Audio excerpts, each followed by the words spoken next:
So usually the Edric deck does not mulligan, just because it's 2 colors and it's playing tons and tons of ramp. But here was a game where I did, and it's interesting to see how well the deck can recover from that. My opponent's playing Mayael, the Anima, not a good commander by any sense of any stretch of the imagination. And I had this hand here. I mean, it's not really playable for what Edric's trying to do, because there's no ramp, there's no... all my spells are blue, pretty much. My hand is all green, so I took the mulligan on it. And the next hand here is playable, but it still doesn't have any acceleration. This deck really wants to draw some sort of mana cheat early, so or at least a creature, so I mulliganed again.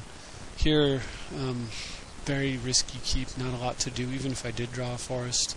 The only way this hand is good is if I draw a sack land, in which case I could sack it for green, blue, and then regrow it so that I could get in the game, but that's very slow also. This hand's actually slightly better, but because any green land would kind of let me play, you know, I could get a turn 2 ranger, theoretically, and then go get an island, and then turn 3 Edric and attack. But no, I mulliganed again, and now here I finally have a hand with some ramp in it, so I keep. And my opponent's going first, fortunately I draw one of the best ramping spells ever printed, the Soul Ring there, and then I draw Oracle of Moldiah, which reveals an unplayable opposition, but that does give me some kind of long-term plan.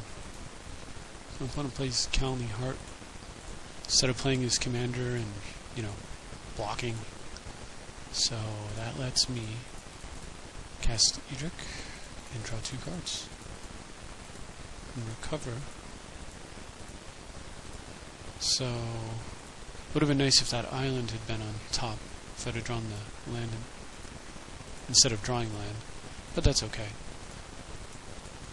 So again, my opponent decides that blocking is not important. I mean, you know, who wants to block when, you know, your opponent's drawing 2 or 3 cards per turn, right?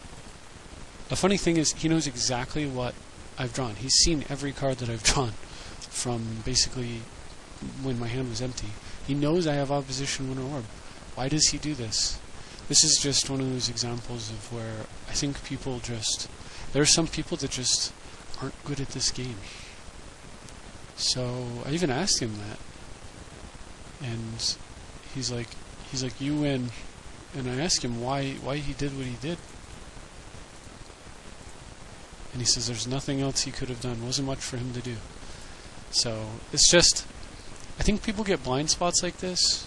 They miss, like, he's so focused on his creature being this 6 mana activation ability that he fails to see it's a 2/3, and I'm hitting him with 2 2s and 1 1s who draw cards. So by failing to see that, he's given this game up, and that kind of myopic view is a definite problem. But it's also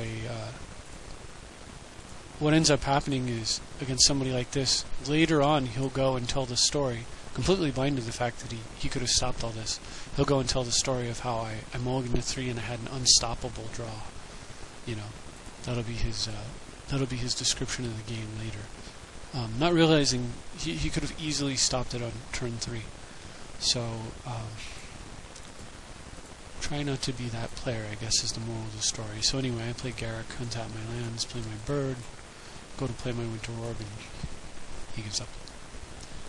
So I guess if you're gonna mulligan to 3, there's the 3 cards that you really want to mulligan into. And of course, at any point here, some point here, Oracle was gonna start doing naughty things as well. So pretty good stuff. And for the curious, here's the version of Edric that I'm using.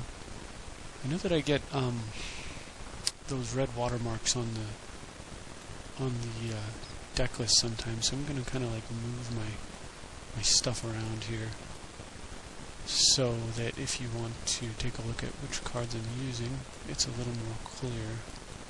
I'll put some spacing in between them. And hopefully the red watermarks won't cover it up so badly. Anyway, so that's the deck list there. I'm extremely happy with it. Mulliganing like that is rare, but you know, obviously it can recover. Any deck like playing Edric is one of the top. It's got to be one of the top decks for recovering from a Mulligan just because of what he does. So, thank you for watching, and I'll see you next time.